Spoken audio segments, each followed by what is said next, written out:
Sean bienvenidos y bienvenidas a El Mundo Ahora, aquí en la pantalla de France 24. Yo soy Juan Popiales. Es un placer estar con ustedes. Vamos a repasar los principales hechos del día. Titulares.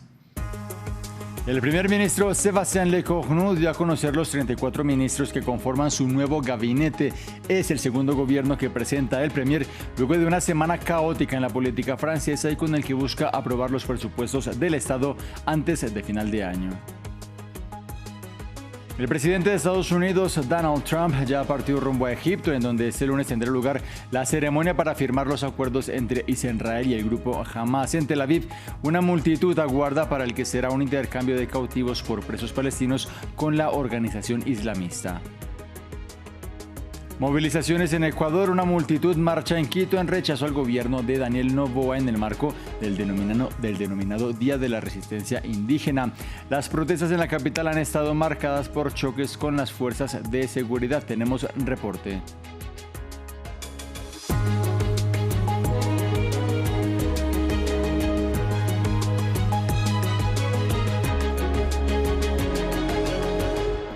Damos inicio en Francia porque el primer ministro Sébastien Lecornu dio a conocer su nuevo gabinete. Son 34 ministros y secretarios de Estado, 2 menos respecto a su primer ejecutivo, el cual tuvo una duración de apenas 14 horas. Destaca la designación de Laurent Núñez, de origen español, quien abandona su puesto como prefecto de la Policía de París y asume como ministro del Interior. Sucede así al conservador Bruno Retailleau, cuyas críticas al anterior gabinete terminaron precipitando su disolución en ese anterior ejecutivo. Por su parte, Jean-Pierre Farandou, responsable del Sistema Nacional de Trenes SNCF, estará al frente de la cartera de trabajo.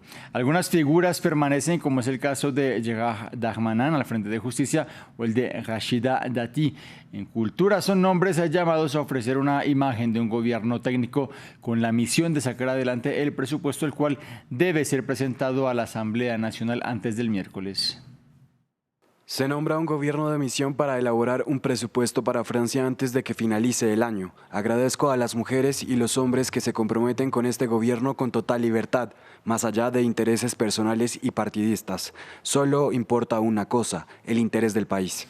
De otra parte, la atención internacional gira en torno a la Franja de Gaza y a la liberación de rehenes israelíes que está previsto tenga lugar en las próximas horas por parte del grupo Hamas. Una multitud se ha congregado en la Plaza de los Rehenes en Tel Aviv a la espera de ver de nuevo a los 20 cautivos que se cree aún están con vida en manos de la organización palestina. Será después de estas primeras liberaciones que Israel procederá a excarcelar a unos 2.000 detenidos palestinos. Cuando se completa el tercer día del cese del fuego en el enclave palestino, el primer ministro israelí Benjamin Netanyahu reivindicó que esta era una tremenda victoria, pero dijo que la lucha no ha terminado. Logramos victorias tremendas, victorias que asombraron al mundo entero. Y quiero decirles, donde quiera que luchamos, ganamos. Pero al mismo tiempo debo decirles que la lucha no ha terminado. Aún nos esperan grandes desafíos de seguridad. Esta es una noche emotiva, una noche de lágrimas, una noche de alegría, porque mañana nuestros hijos regresarán a nuestras fronteras. Israel, Estados Unidos y Hamas esbozan sus posiciones para el futuro de la Franja de Gaza luego del retorno de los rehenes. Benjamin Netanyahu aseguró que no permitirá que los enemigos de Israel se reagrupen para volver a atacar. A su vez, Estados Unidos, por medio del vicepresidente J.D. Vance, dejó en claro que presionará a todas las partes del conflicto para que la paz sea duradera. La ampliación en este informe de Diego Bazzani. ¿Qué sigue para la Franja de Gaza después del intercambio de cautivos? En Israel, el Likud, la formación política del gobierno, liderada por Netanyahu, anunció una conferencia titulada Preparación para el asentamiento en Gaza, que será conducida por 9 parlamentarios el próximo 21 de octubre. A su vez, este domingo, el primer ministro de Israel advirtió que a pesar del posible retorno de los rehenes este lunes, no permitirá que los enemigos de su país vuelvan a atacar. Hemos logrado victorias inmensas, victorias que han maravillado al mundo entero, y quiero decirles esto, en todos los lugares donde hemos luchado hemos ganado, pero también debo decirles que la lucha no ha terminado, que aún nos esperan enormes retos en materia de seguridad. Algunos de nuestros enemigos están tratando de reagruparse para volver a atacarnos y, como decimos aquí, estamos en ello. Por su parte, Estados Unidos afirma que velará para que la paz en la franja sea duradera. Según la agencia Axios, el presidente Trump dio su palabra de que Israel no abandonará el cese al fuego y no regresará a la guerra, mientras que el vicepresidente J.D. Vance señaló que no habrá tropas de su país en Gaza y aseguró que mantener la tregua requerirá esfuerzos. Habrá cosas con las que la población de Gaza no esté de acuerdo con Israel y cosas con las que los israelíes no estén de acuerdo con los estados árabes del Golfo. Consideramos que nuestra función es mediar en esas disputas y garantizar la presión sobre todos para lograr una paz duradera y sostenible. En otra orilla, este sábado, un dirigente de Hamas declaró a la agencia AFP que el desarme del grupo islamista está fuera de discusión, una posición que se distancia del plan de 20 puntos del presidente Donald Trump, que incluye un proceso de desmilitarización en el enclave palestino. Por otro lado, el primer ministro qatarí, Mohamed Al-Thani, en una entrevista a The New York Times, afirmó que el paso siguiente al intercambio entre Israel y Hamas será establecer un nuevo gobierno palestino, pero que la duda pasa por quién lo conformaría. A lo largo del fin de semana hemos visto imágenes de decenas de miles de palestinos desplazados regresando a lo que eran sus casas antes de las hostilidades israelíes. Las imágenes muestran la destrucción total a su paso, mientras que los gazatíes aseguran que el daño es indescriptible. En paralelo, medios locales denuncian que este domingo la policía de Hamas se enfrentó con milicias locales señaladas de colaborar con Israel. El informe lo tiene Hugo Caro Jiménez. Regresar a lo que un día fue su hogar y ahora son solo ruinas. Miles de palestinos desplazados por el fuego israelí volvieron este domingo a lo que eran sus casas durante el tercer día de alto el fuego entre Israel y Hamas.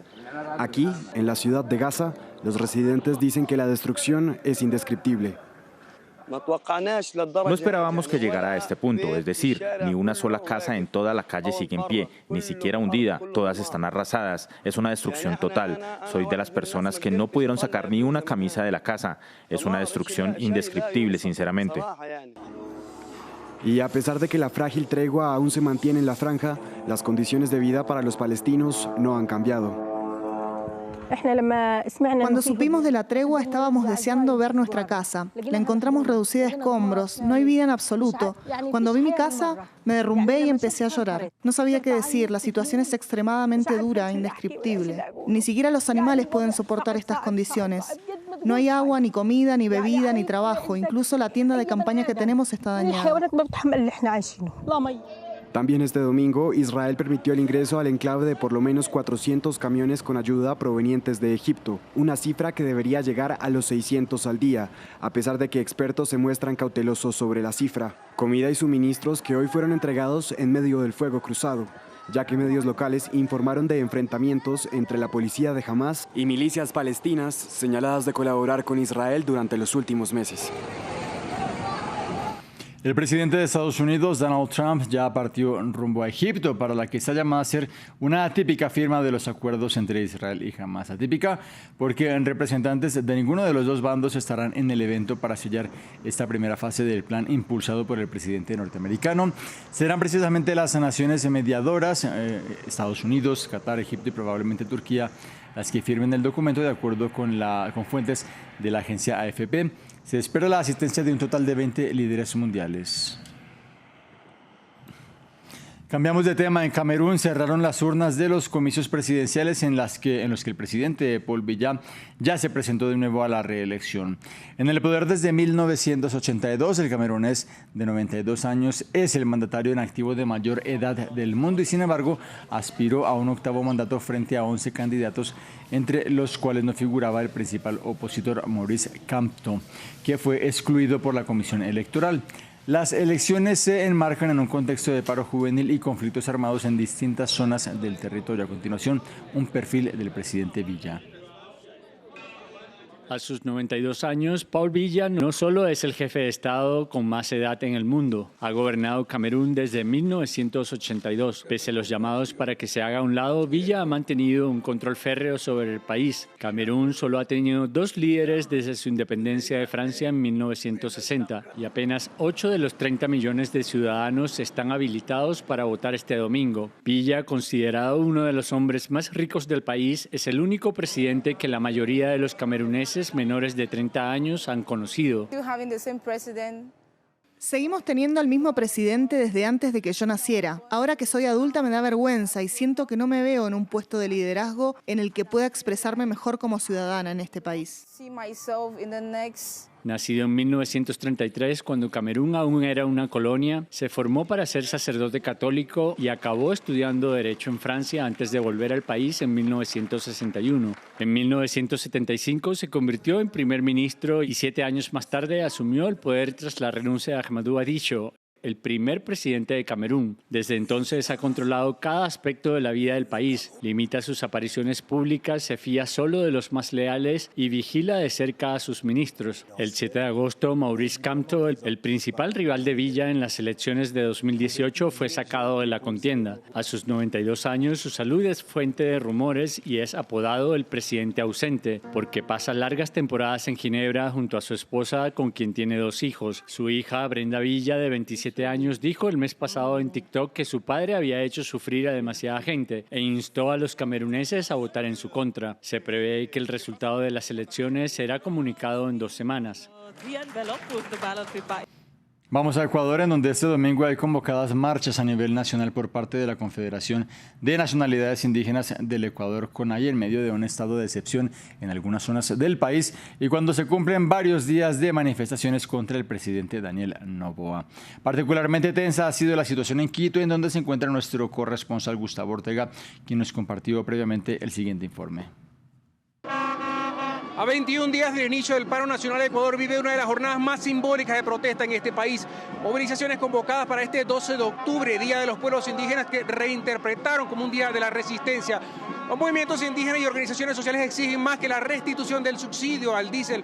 Reclaman mejoras en la salud, educación, empleo y el cese de los despidos en el sector público y denuncian criminalización de la protesta. Desde las 9 de la mañana se han concentrado en el sector La Vía Flor, el sur de la ciudad, y poco a poco han venido avanzando hasta llegar hasta este platón en el centro de la ciudad. En medio de un estado de excepción, cuerpos de seguridad han sido inminentes en dispersar la protesta, como muchas bombas lacrimógenas, mientras que los manifestantes piden se les permite el derecho a la protesta. El paro fue convocado por la CONAIE desde el 16 de septiembre, tras el decreto que eliminó el subsidio al diésel, al pasar del 1,80 a 2,80 el dólar el galón. Esta medida golpea especialmente la fuerza de transporte rural, las comunidades agrícolas y los pobres, aseguran los indígenas. También se pueden ver cómo estas personas van pasando por el plantón para ayudar a las personas que son afectadas por mucho gas lacrimógeno, inclusive muchas bombas que se están utilizando en este momento en estas protestas. En Quito se ha activado también el plan de defensa de Quito y miles de militares y policías están en puntos estratégicos de la ciudad para proteger la infraestructura clave. Desde el 9 de octubre ya habían llegado fuertes contingentes de seguridad y la ciudad está bastante tomada por policías y militares. El gobierno sostiene que es necesario mantener el orden y advierte que no dará marcha atrás con la política de eliminar el subsidio y ha calificado algunas acciones inclusive como protestas radicalizadas, incluso terroristas. Hoy los ecuatorianos han salido a las calles a protestar. Las movilizaciones no son exclusivas de Quito. Sucede cuando en este momento Ecuador vive un estado de excepción en 10 de las 24 provincias del país y el transporte público se ha paralizado y el Ministerio del Trabajo autorizó pedir vacaciones ante las protestas y la imposibilidad de movilización. Estas manifestaciones han sido calificadas como las más largas a comparación de las de 2019 y 2022 y ellos aseguran que hoy 12 de octubre adquieren un alto valor simbólico y saldrán a protestar en las calles en rechazo al incremento al diésel. De Ecuador nos vamos a México. Las autoridades elevan a 44 los muertos en las inundaciones y los deslizamientos de tierra causados por las fuertes lluvias de los últimos días. El gobierno federal ordenó el despliegue de 10.000 militares para apoyar las operaciones de rescate y evacuación y también la entrega de ayuda humanitaria en un plan de asistencia a las zonas afectadas a las que se dirige la presidenta Claudia Sheinbaum. La escuchamos. En este momento me dirijo a 3 de los estados que voy a visitar el día de hoy. Mañana estaré visitando otros 2 estados y vamos a estar informando a las personas que perdieron a un familiar, no solo nuestra solidaridad, sino nuestro apoyo. Hay más de 6.000 elementos de la defensa trabajando, más de 3.000 elementos de la Marina trabajando, son cerca de 250 máquinas entre SICT, Marina, Defensa, que están trabajando para la apertura de caminos. Hay puentes aéreos ya en varias de las localidades que estaban incomunicadas y vamos a seguir informando y trabajando. Repito, a nadie se va a dejar desamparado.